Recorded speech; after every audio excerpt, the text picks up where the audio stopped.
la chaîne qui donne envie d'agir. Ça y est, nous y voilà, c'est la Digital Week, la grand-messe du numérique ici à Nantes.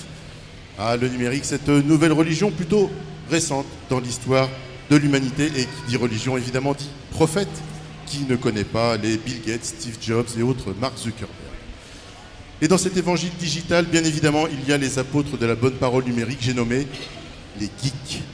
Alors, je vais profiter de la tribune qui m'est offerte pour tordre le cou aux clichés. Ce sera mon acte citoyen du jour, profitez-en car ils sont rares. Car derrière ces lunettes à triple foyer et cet épiderme abonné au Biactol se cache des êtres qui ont la même sensibilité que nous autres pauvres païens du monde argentique. Et tant pis si pour moi, si j'ai pas fait boutonneux deuxième langue, c'est à moi de m'adapter et non le contraire. Alors, certes, il faut reconnaître que le langage des geeks peut refroidir à certains moments. Je vous cite un grand philosophe geek. Ah oui, j'ai oublié de vous dire. Aujourd'hui, il en va de la démocratie comme de la philosophie. Les geeks ont remplacé les Grecs, comme quoi c'était pas la peine de se donner un grand air. Je vous laisse un peu de temps sur celle-ci. Pas mal. Bref, ce philosophe disait « Le root est à Linux, ce que le bug est à Windows, un art de vivre ». Alors là, honnêtement, moi, je décroche. Alors certes, ça n'est pas très engageant, je vous le reconnais volontiers. Pour autant, cessons de nourrir ces clichés une bonne fois pour toutes. Par exemple, quand je fais remarquer à notre cher cadreur Nicolas, notre geek de l'équipe, qu'une femme est particulièrement belle, eh bien non, il ne me répondra pas sur un ton suffisant. C'est clair que, disons qu'elle est graphiquement bien optimisée. Non, cliché, je dis cliché. Idem pour ma petite nièce, que j'ai surpris récemment en train de jouer à World of Warcraft, qui, soit dit en passant, est devenu, à n'en pas douter, l'un des meilleurs contraceptifs de ces 10 dernières années. Demandez à ces dames, elles vous confirmeront. Donc je lui disais, toi tu joues à ça, mais c'est violent, et ce à quoi elle me répondait, c'est bon, ça va, on peut poutrer des trolls et rester féminine, genre le kikoulol. Cliché, encore cliché. Moralité, vous l'aurez compris, être geek, ce n'est pas une tare, bien au contraire. Et ça tombe bien parce que c'est aussi ça l'objet de cette émission, rapprocher les mondes. Alors, soyez les bienvenus à Réussir, l'émission qui donne envie d'agir. Réussir, l'émission qui donne envie d'agir. Ça veut dire quoi, réussir? Avoir un emploi, beaucoup d'argent, Être propriétaire? être épanoui au sein de sa famille, Et si le fait de réussir consister d'abord à être et faire ce qui nous ressemble. réussir, l'émission qui donne envie d'agir. Bonjour et bienvenue, nous sommes dans Réussir, nous sommes à Atlantis, le centre, aujourd'hui ce 23 septembre 2016, dans l'émission qui contribue à remettre un peu de sens dans la vie, un peu de bon sens en l'occurrence. À Atlantis aujourd'hui avec les BTS deuxième année en communication de l'école Pigier.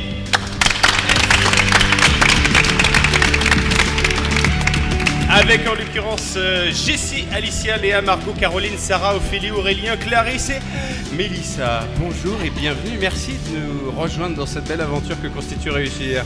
Bonjour et merci à vous. Vous avez la pêche, hein? Ouais, bonjour. Ouais. Bonjour. On est dans la com, on a la pêche. On est bien sûr, dans le cadre des directs jeunes orchestrés par la ville de Saint-Herblain, ça vous le savez. Et puis également vient se rejoindre l'aventure, la Digital Week, la semaine du numérique des acteurs de Nantes Métropole. Nicolas, Kevin, Océane, Charlotte aux caméras, Rodolphe, mon complice habituel. Très bonne votre chronique. Hein. Merci beaucoup. Merci.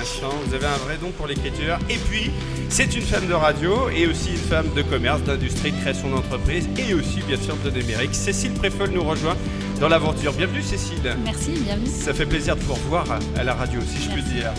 Allez, voici. L'émission qui donne envie d'agir. Voici le programme du jour. En quoi est-ce que le numérique correspond aux valeurs, aux besoins des professionnels qui travaillent avec cet univers? Réponse avec 3 invités interviewés par les étudiants de l'école Pigier qui nous accompagnent aujourd'hui. Et on va recevoir d'abord Aurélien qui? Alors, elle se décrit comme une aventurière. Elle a roulé sa bosse un peu partout dans le monde et pourtant elle n'a que 30 ans. Elle a su fédérer beaucoup de monde autour de son projet complètement numérique et ce, grâce à des rencontres bien physiques.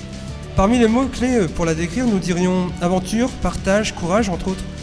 Julie Loyon sera notre invitée. Julie Loyon est notre première invitée. Bonjour à tous. Bienvenue Julie. Merci. Les mots-clés, en l'occurrence, c'est votre pronostic Aurélien. C'est nos pronostics. C'est ça. Bon, on va vérifier si votre pronostic est bon et validé par Julie. Deuxième invité, Léa. Alors elle dirige Digitali, elle navigue dans deux mondes à la fois, le monde du digital et le monde des femmes, et en l'occurrence le formidable enjeu que représente l'égalité homme-femme. C'est d'ailleurs cette passion qui l'a amenée à cofonder le prix Femmes du Digital Ouest. Elle est partout à la fois, elle a un agenda de ministre, mais elle a pris le temps d'accepter notre invitation. Sandrine Charpentier est l'invitée de réussir. Sandrine Charpentier. Tiens, on va la nommer la ministre nantaise du numérique. On va voir si ça nous plaît comme appellation. Apparemment, elle vote pour. Ce sera notre deuxième invité, Sandrine. Troisième invité de Jessie aujourd'hui. Alors notre troisième invité du jour se décrit comme le gérant de la société Netil. Excellent pédagogue, il est capable de mettre dans la même phrase les mots Scrum et Lego tout en mangeant des fraises Tagada. C'est pas évident, moi j'ai essayé, j'ai pas réussi. Faudra que j'essaye. Avec lui, Java n'est pas une danse et Oracle n'est pas un site de voyance. Préparez-vous à entrer dans le monde formidable d'Evan Boissonneau. La fabuleuse histoire d'Evan Boissonneau tout à l'heure. Accompagné par les étudiants de PJL. Réussir. L'émission qui donne envie d'agir. Hier, jeudi 22 septembre 2013, se tenait le salon du numérique. Qui peut y travailler? Pour faire quoi? Pour être qui? Et puis, y a-t-il de la place pour tout le monde dans le numérique? Réponse avec Jessie, Margot, Aurélien et Ophélie qui ont tout vu, tout entendu et surtout tout compris. En tout cas, c'est ce qu'on souhaite. Et puis enfin, pour terminer cette émission, le numérique est partout, ça ne vous aura pas échappé. Internet a 20 ans. Qu'est-ce qu'il a modifié dans nos vies, le numérique? En quoi est-ce que le numérique est un bon assistant ou un compagnon peut-être un petit peu envahissant? Comment est-ce que nos besoins personnels sont assouvis en présence du numérique? Et en clair, comment est-ce que le numérique a modifié nos relations? C'est le thème de la discussion de la fin de l'émission, en compagnie naturellement de nos invités, en compagnie des étudiants reporters et puis du public que je salue, que je remercie de nous accompagner. Voici le sommaire de Réussir. Réussir. La chaîne qui donne envie d'agir.